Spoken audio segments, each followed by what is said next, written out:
Un saludo a todos los hermanos y compañeros en Cristo Jesús. Vamos a continuar con el estudio que hemos iniciado ya hace algún tiempo, con este estudio de la armonía de los evangelios, interesante, apasionante, importante. Es fundamental a la hora de comprender la Biblia, a la hora de exponerla, tener un buen orden en nuestro estudio de la Escritura. Debemos de conocer el libro santo para poder hablar del libro santo y debemos de conocerlo en el propio orden que Dios en su perfecto y santo orden nos dejó. Hemos llegado a la cuarta parte de nuestro bosquejo y de nuestro desarrollo expositivo y estamos en el anuncio, en el nacimiento, en la niñez, en la infancia, tanto de Juan Bautista como de Jesús. Hemos iniciado esta cuarta parte en el capítulo 1 del Evangelio de Lucas, en el versículo 5, donde vamos a continuar hoy en este contexto que estamos estudiando y que ya llevamos algún tiempo juntos. Esta cuarta parte, como digo, la tenemos en este capítulo 1 y 2 de Lucas, antes de que el propio escritor nos inicie el ministerio de Juan y al propio ministerio de Cristo. Por lo tanto, este contexto, como hemos dicho, lo terminamos con Cristo a la edad de 12 años y sabemos que hay un periodo de 18 años hasta los 30 que comienza su ministerio, según el propio Lucas, donde, bueno, hay cosas que la Biblia pues no nos menciona. Como digo, estamos hablando acerca del anunciamiento de Juan. Entonces vamos a leer en el versículo 5 y vamos a llevar el contexto hasta el versículo 13, hasta el versículo 14. El versículo 15 ya nos habla acerca de Juan el Bautista en la comunicación del ángel a su padre Zacarías. Entonces dice así: hubo en los días de Herodes, rey de Judea, un sacerdote llamado Zacarías, de la clase de Abías. Su mujer era de las hijas de Aarón y se llamaba Elisabet. Ambos eran justos delante de Dios y andaban irreprensibles en todos los mandamientos y ordenanzas del Señor. Este es el versículo que estamos desarrollando y que hoy continuaremos todavía un poquito más desarrollándolo. Dice, pero no tenían hijo, porque Elisabet era estéril y ambos eran ya de edad avanzada.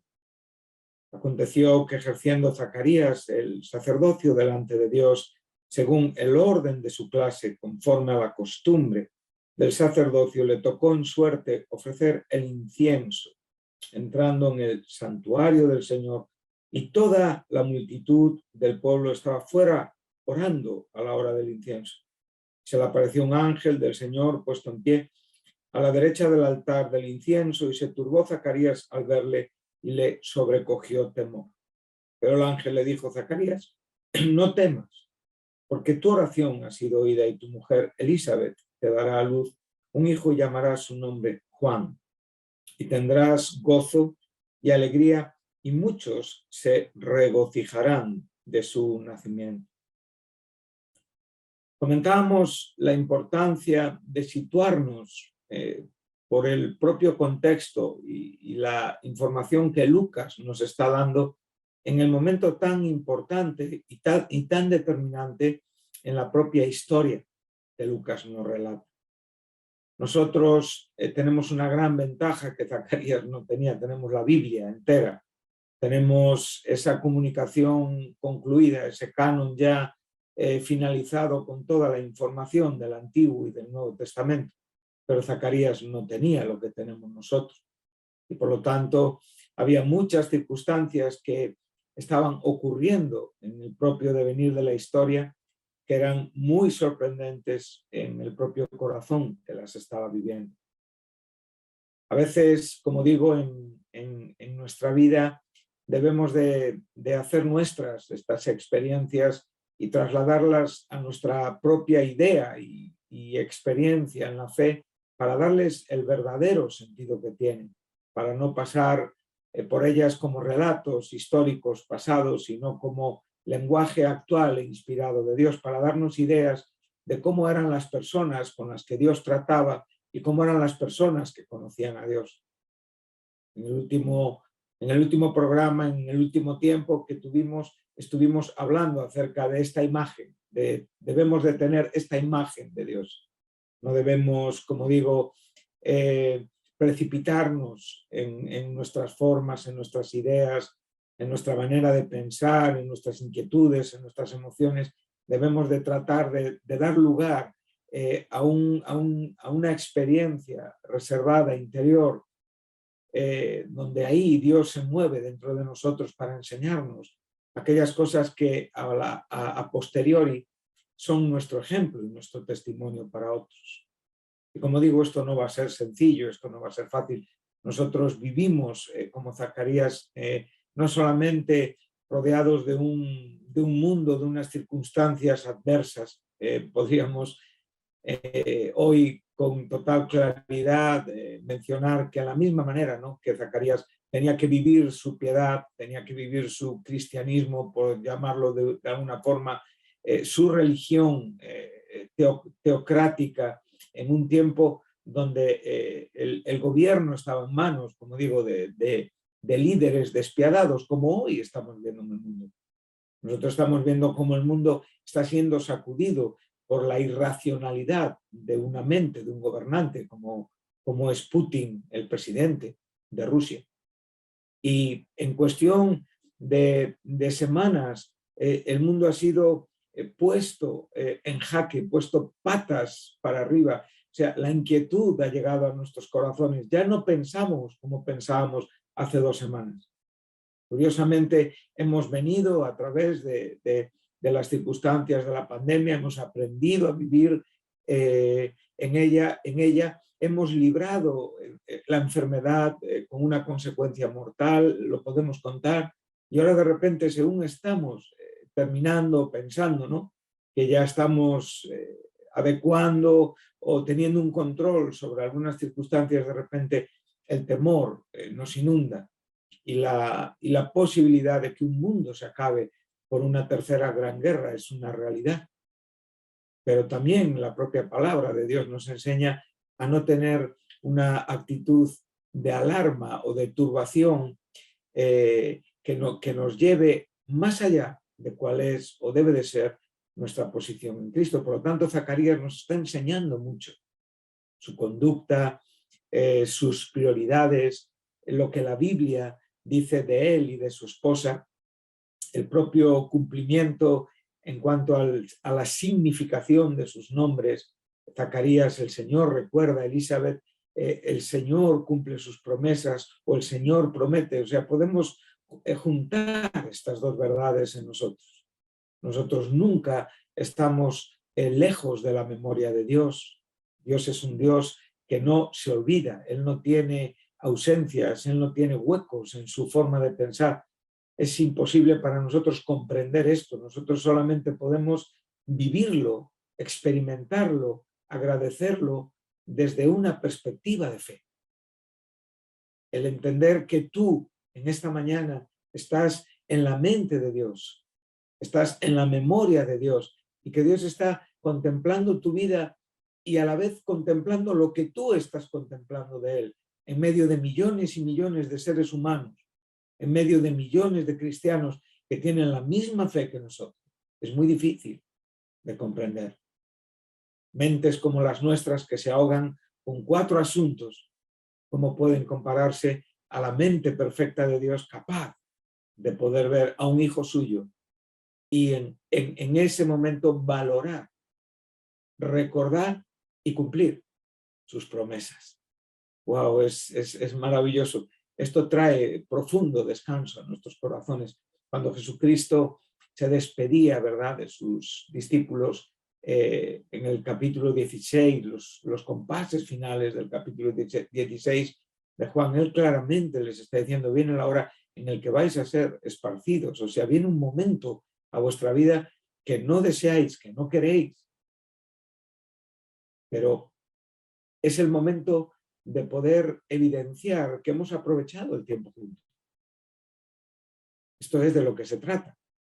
Hemos aprovechado la enseñanza bíblica porque vendrán tiempos donde habrá que vivirla, mostrarla, testificarla, más allá a veces de la propia comodidad. Y digo comodidad y gracias a Dios por el tiempo donde estamos. Pero nuestra vida puede cambiar de un día para otro. Entonces Jesús fue claro. Viene el tiempo en que vais a ser esparcidos. Y claramente les dice, en el mundo vais a tener aflicción, pero en mí, solamente en mí, vais a tener esta paz que necesitáis. Esta paz que es la gran diferencia entre lo que tú vives y lo que un hombre sin Cristo experimenta. Confiad en mí, yo he vencido al mundo. Zacarías era un hombre que vivía entendido de estas cosas. Y hoy nosotros, como digo, podemos pensar, aún aquellos que vivimos en España, que podríamos decir que es el extremo oeste de la Europa, que hoy está contemplando una guerra que está a las puertas mismas de Europa, que está a 3.000 kilómetros de España. Un virus que estaba mucho más lejos, en cuestión de un mes, infectó a España entera. Tenemos una guerra muy cerca, una guerra que nuestros hermanos en Polonia, en Rusia, están viviendo de una manera muy, muy intensa y muy preocupante. Por lo tanto, rogamos y oramos que podamos tener el corazón de Zacarías. Él tiene recuerdo, él cumple sus promesas.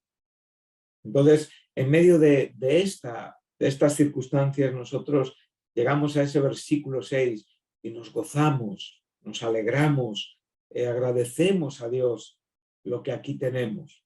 Primeramente, ya, como digo, después de darnos una idea de quiénes son, de cuál es su oficio, del propio desarrollo ministerial, ahora Dios tiene a bien darnos detalles que califican, ¿verdad? Califican su conducta. Y nos da este adjetivo, eran justos. Ambos eran justos delante de Dios y andaban irreprensibles en todos los mandamientos y ordenanzas del Señor. Observa que cuando tú lees el versículo 6, no esperarías que en el versículo 7 estos hombres tan justos, tan ejemplares, tuvieran que experimentar la prueba y, cómo no, la precariedad en la esperanza de ser padres, en una sociedad, como veremos, que valoraba los hijos como una bendición de Dios. O sea, ¿cómo es posible que alguien declarado justo no sea bendecido por Dios? Esto es un asunto que hay que reflexionar, porque muchas veces, como digo, las bendiciones de Dios las ajustamos a aquellas cosas que otros ven en nosotros.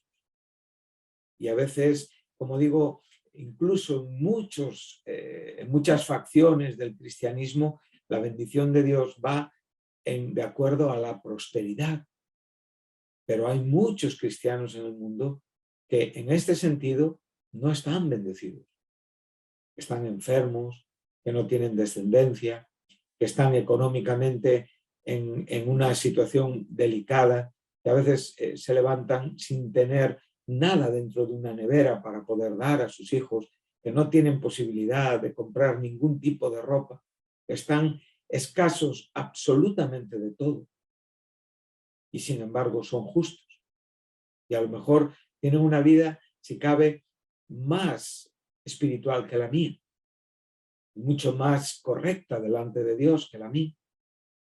Esto es algo que para mí es paradójico y a la vez me genera un contraste y debe de llevarme a una reflexión.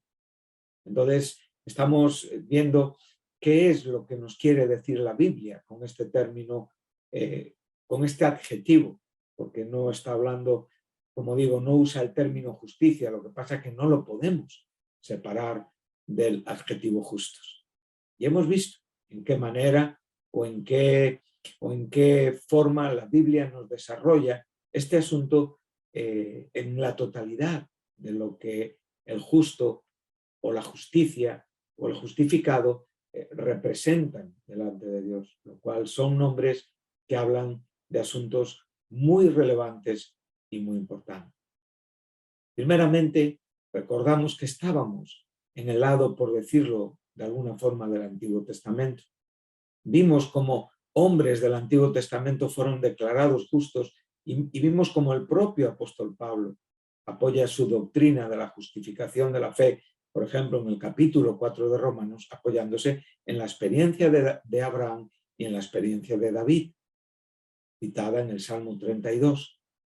Entonces, cuando estamos viendo esto, no nos queda duda de que, aunque lo que aquí enfatiza Lucas es el estilo, la vida que ellos están manifestando públicamente, nosotros no podemos separar la vida que se manifiesta de la vida que está interiormente fundamentada, donde ahí reside ese principio bíblico de la gracia de Dios de que soy un justificado por la fe.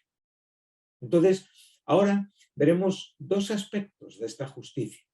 Primeramente, cuando estamos hablando de lo que Pablo, por ejemplo, enseña en la epístola a los romanos, muchas veces a lo largo de su teología y, por supuesto, a lo largo de la teología que él desarrolla en todas las cartas que escribe a todas las iglesias, vemos el asunto de lo que llamaríamos justicia imputada. O sea, lo que es la justificación solamente por fe. Como bien nos enseña el apóstol Pablo en el Evangelio de Dios, la justicia de Dios se revela por fe y para fe, como está escrito, el justo por la fe vivirá. A esto nosotros, los cristianos, lo denominamos, le llamamos teológicamente justicia imputada. Pero lo que aquí se nos está hablando acerca de la vida que exhiben y que muestran Elizabeth y Zacarías es justicia impartida. Entonces, aquí nosotros tenemos que hacer una pequeña diferencia entre lo que significa justicia imputada y justicia impartida. La justicia imputada es aquella que nos declara por la propia actuación de Dios en la obra del Hijo Jesucristo y en la aceptación con la que nosotros venimos delante de Dios como justos. Y eso es un acto que no cabe ningún tipo de obra humana. Ahí no se exhibe ninguna obra humana.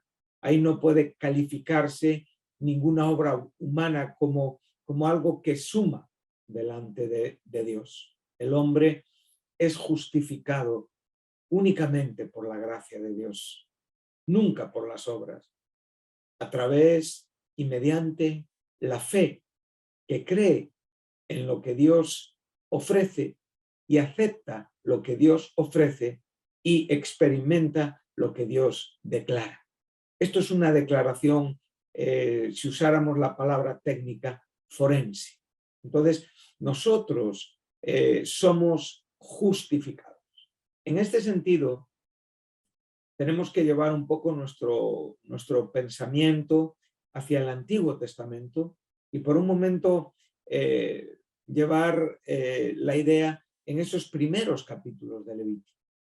En los primeros capítulos de Levítico sabemos que nos encontramos con los diferentes sacrificios y ofrendas establecidos por Dios en la ley de Moisés, en los mandamientos dados a Moisés, por medio de los cuales el pueblo judío entraba en comunión con Dios. Y hemos leído en otros momentos donde hemos estudiado juntos dos sacrificios importantes que se nos presentan en ese, como digo, en ese conjunto de sacrificios. Uno es el sacrificio de holocausto, otro es el sacrificio por el pecado.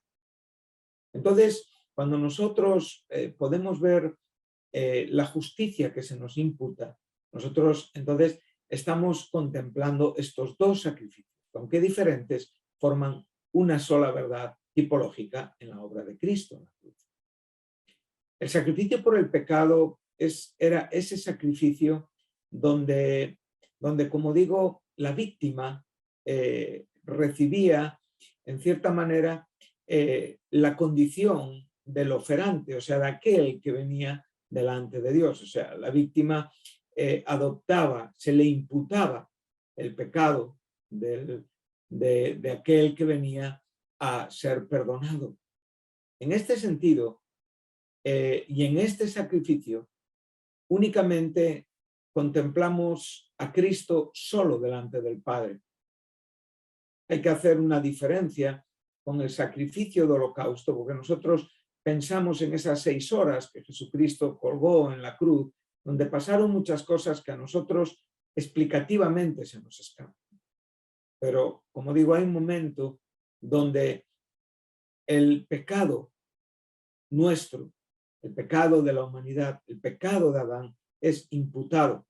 Y ahí hay una transfusión, ¿verdad? El pecado es imputado a Cristo y a nosotros se nos imputa la justicia. Este es un hecho en el cual todo sucede delante del Padre por el propio Hijo. Este es el sacrificio por el pecado. Esto es un momento muy solemne de soledad, un momento de mucha profundidad espiritual, donde el Hijo clama en la cruz, Elí, Elí, lama sabactani, donde el Hijo está clamando al Padre por el sufrimiento causado por el pecado que Él está cargando y la ira que está soportando de Dios hasta la misma muerte.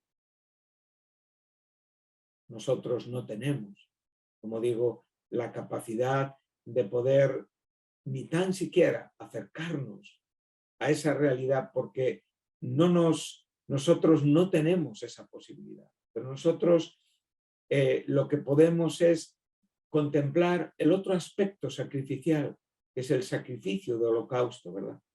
Qué diferente es todo esto cuando nos encontramos que en este caso nosotros podemos venir delante del Padre, porque a nosotros se nos está imputando lo que el Hijo representa y es delante del Padre. Y en este aspecto, el Hijo está siendo agradable al Padre y el Hijo está subiendo como olor grato al Padre por el propio cumplimiento de su voluntad. Y en este sacrificio, curiosamente, los hijos de Aarón sí entraban en adoración y en participación.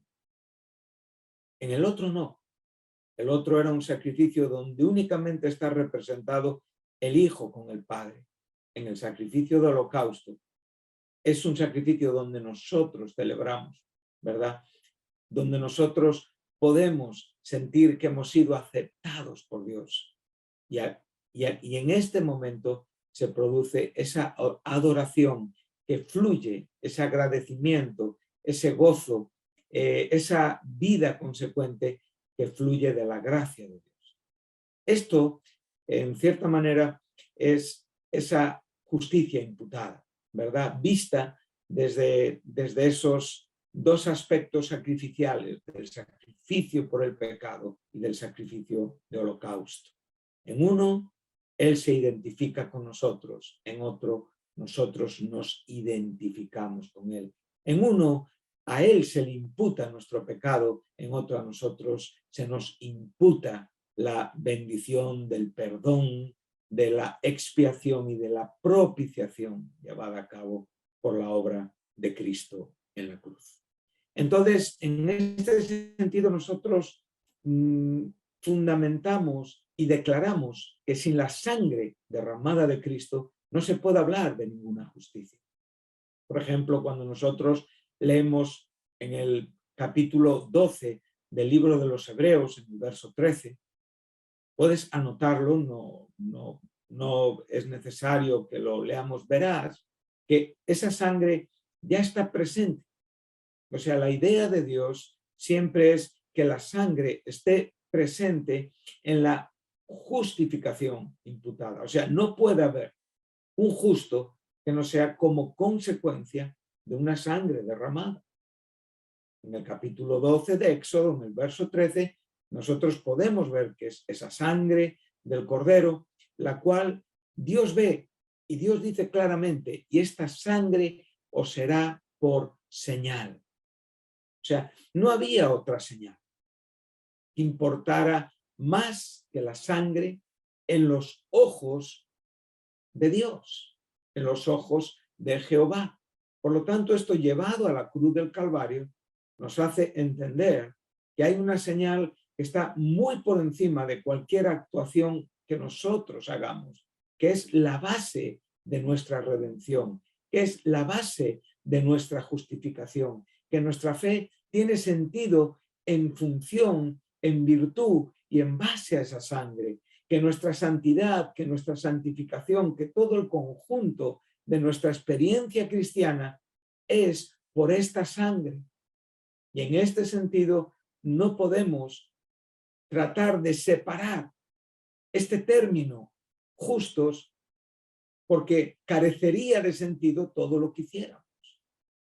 Entonces ahora nosotros funcionamos en este motor que nos da la realidad entendida. Dios ve siempre la sangre de su Hijo. La sangre de su Hijo es la señal. Es una sangre que está constante y eternamente delante del rostro de Dios. Es ese sacrificio ocurrido, vicario, es ese sacrificio definitivo, es ese sacrificio consumado que presenta una sangre definitivamente aceptada. Y esa sangre es la que a mí me imputa la justicia. Yo puedo arrepentirme y yo puedo tener fe en lo que Dios me ofrece únicamente a través de esta sangre. O sea, mi arrepentimiento, si no es en virtud de esta sangre, mi fe, si no es en virtud de esta sangre, no tiene valor ni tiene sentido. Y muchas personas del Evangelio toman, como digo, ¿no?, la sensación de su maldad y piensan que por reconocer su maldad van a ser salvos. Esto es un gran error. Toda una persona la puedes convencer de su maldad y esa persona puede lamentar su maldad. Pero si esa persona no entiende la señal de la sangre, lo que para Dios significa y representa la sangre de Jesucristo, entonces, vuelvo a repetir, tu corazón es absoluta. Entonces, tú cuando vienes a través del Antiguo Testamento, tú te vas encontrando constantemente con el fundamento de la sangre en aquello que Dios ve en las personas, en su pueblo, en el sentido del y en el sentido de la redención. La sangre siempre es por señal y la sangre siempre es aquello que Dios ve para nuestro perdón de pecados. Podríamos citar muchísimos versículos del Antiguo Testamento, pero no podemos ni tenemos tiempo. Cada uno debe de poder buscar por sí mismo.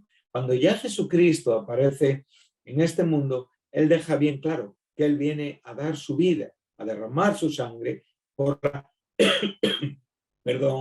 por la libertad de muchos. Cuando tú vas a Romanos 3, por ejemplo, en el verso 21 y hasta el verso 24, tú verás ahí ya como Pablo dice exactamente lo mismo que Moisés en el libro de Éxodo. Entonces, él viene a decir ahora, pero ahora, aparte de la ley, la justicia de Dios ha sido manifestada. Ahora ya tenemos algo más que una ordenanza, que un mandamiento que, como bien declara el apóstol, es justo, es santo y es bueno, pero un mandamiento que es estéril para poder llevar a cabo en nosotros una obra.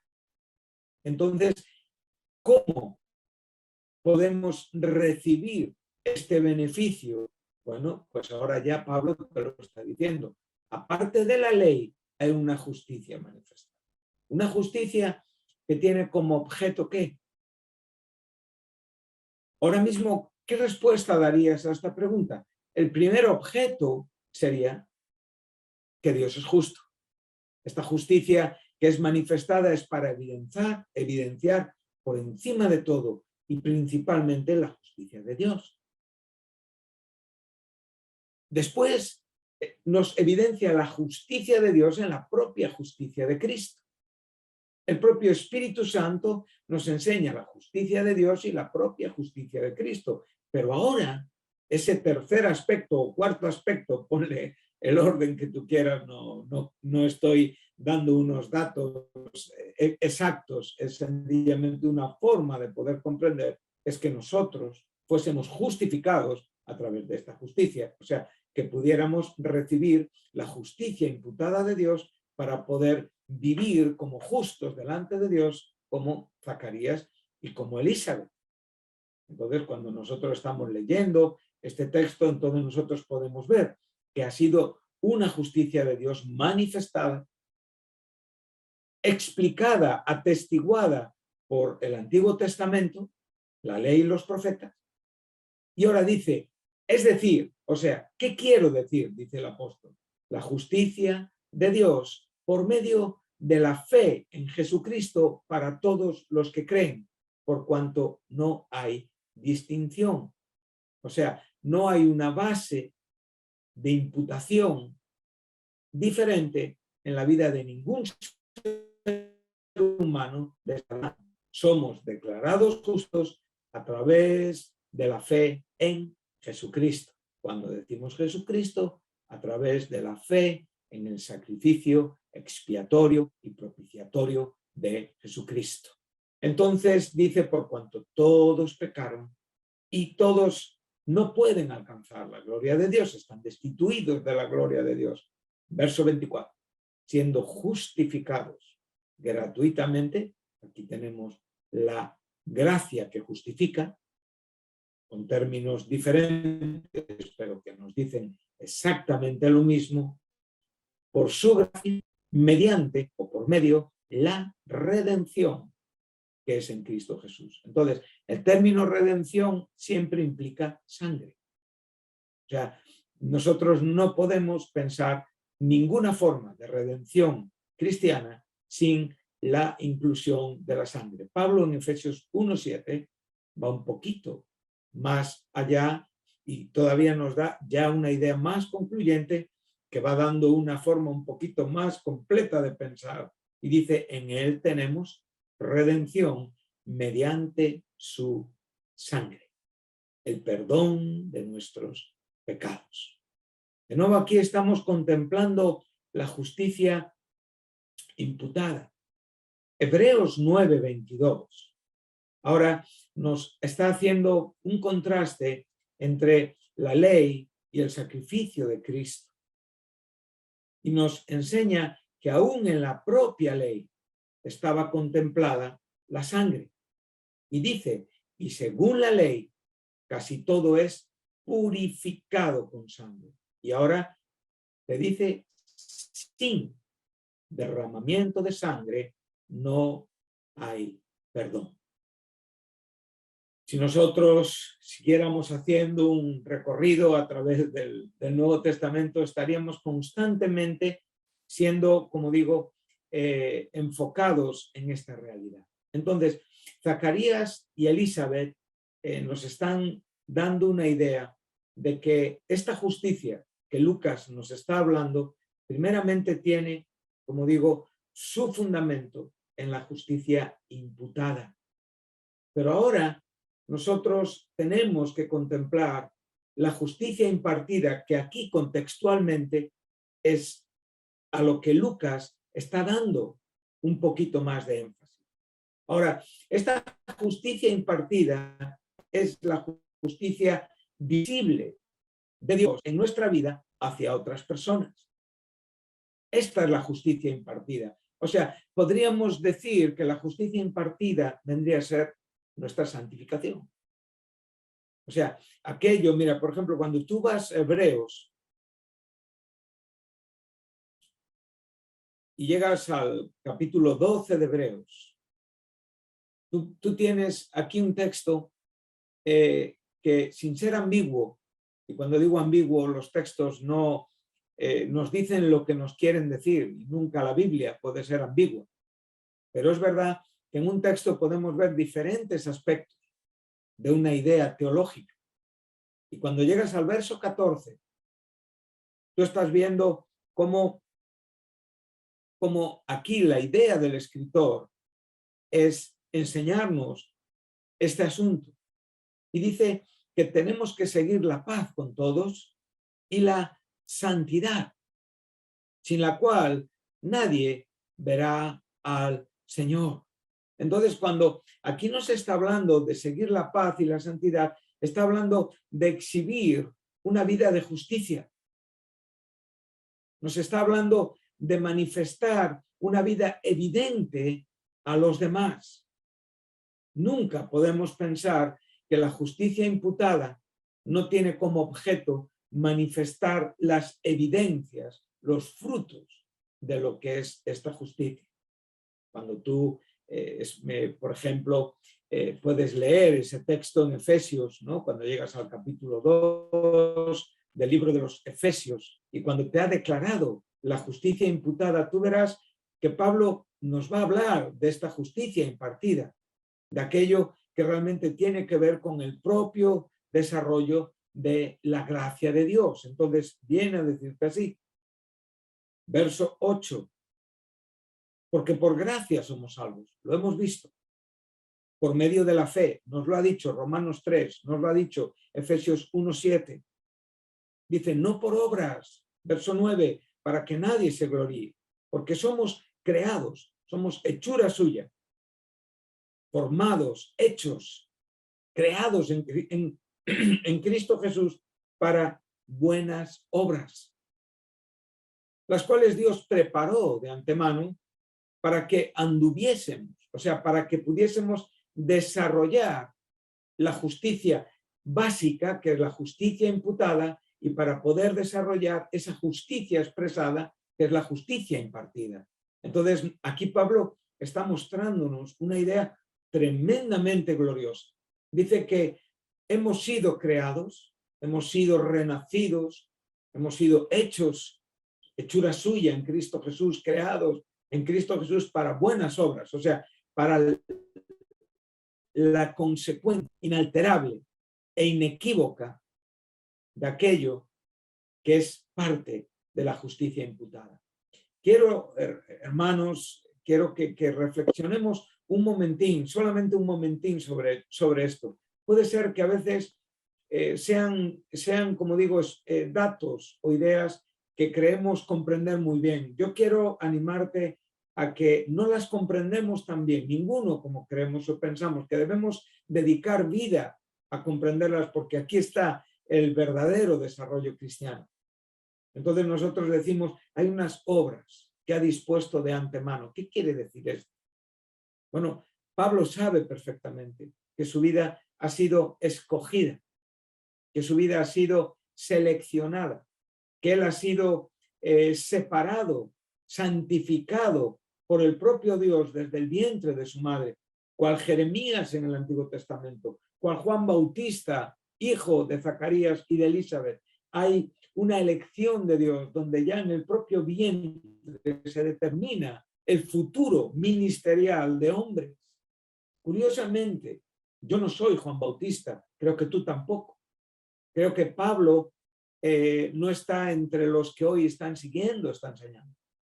Entonces, creo que somos personas muy necesitados de comprender estas verdades. Entonces, estas obras son aquellas obras que son la consecuencia del propósito de Dios para con nuestra vida. O sea, no puede ser de otra manera. Dios no puede justificarme para que mi vida no evidencie los frutos de esta justificación. Y esto es un asunto profundo. Es un asunto que hay que diferenciarlo de una vida a veces entrenada a presentar de nosotros un carácter agradable a otros. Esto no es la justicia impartida. Las obras que Dios determina para tu vida y que son desarrolladas y evidentes en tu propia santificación son asuntos muy diferentes a lo que tú entiendes social o en medio de un entorno donde a veces buscamos ser agradables. Esto es otra cosa. Entonces, en estas obras nosotros desarrollamos nuestra vida y el verbo andar para que andemos en ellas.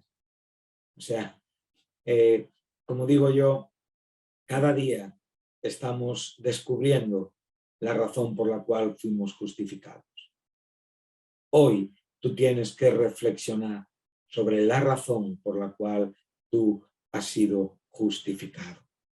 Mira, si lees Tito en el capítulo 2, en el verso 11, verás lo que Pablo te está diciendo.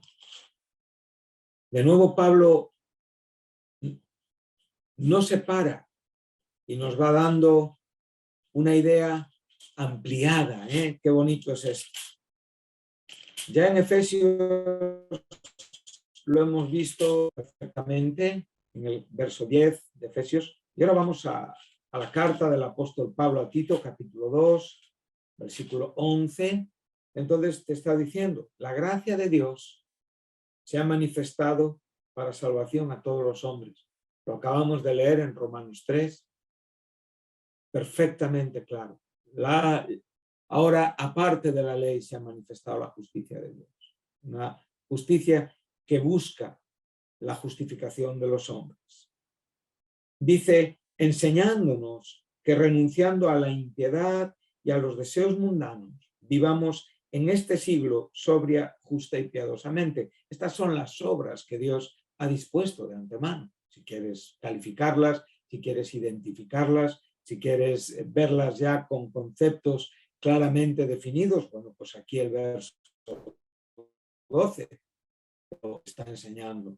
Y no solamente Pablo en 3 versículos nos habla de la justicia imputada, nos está hablando evidentemente del propósito de la justicia imputada. Esto es lo que nos enseña la salvación de Dios. Esto es lo que nos enseña la redención, la justificación de Dios. Que hay una renuncia, primeramente a la antigua vida, a la vida de impiedad, a la vida de impío, para desarrollar la vida de piedad, que está vinculada con los deseos mundanos para vivir en este siglo, en este tiempo presente, sobria, justa y piadosamente. ¿Qué nos dice de Zacarías y de Elizabeth? Ambos eran justos delante de Dios, término dicaio, ¿verdad? Eran justos delante de Dios y no solamente tenían la justicia imputada, sino desarrollaban una justicia porque eran obedientes y cumplían fielmente los preceptos y mandamientos ordenados por Dios. Tú trasladas esto aquí a las palabras de Pablo y te das cuenta de que es exactamente lo mismo. Vivir en este siglo sobria, justa y piadosamente, esperando y aguardando la manifestación, versículo 13, bienaventurada de nuestro gran Dios y Salvador Jesucristo. O sea, la figura del Padre no puede ser erradicada de nuestro pensamiento, pero aquí en este contexto se nos está hablando de quién es el Hijo, como Salvador y como Dios mismo. Entonces ahora te dice, quien se dio a sí mismo por nosotros, y aquí de nuevo ves el fundamento de la justicia imputada, para redimirnos de toda iniquidad y purificar para sí un pueblo celoso de buenas obras. Obras que Dios preparó de antemano para que anduviésemos en ellas. Amén. Bueno, pues hasta aquí el tiempo con nuestro estudio de la armonía de los evangelios. Damos muchas gracias al Señor por tanto favor y tanto bien que nos hace a través de su bendita y santa palabra. Y quedamos con esta reflexión, esta idea de la justicia de Dios, pero esta idea también de esa justicia de Dios desarrollada en la propia justicia impartida. Que Dios os bendiga y que hoy podáis, como digo, como Elizabeth y como Zacarías, ser ejemplos de esta justicia maravillosa de Dios. Muchas gracias y hasta el siguiente tiempo en la armonía de los evangelios.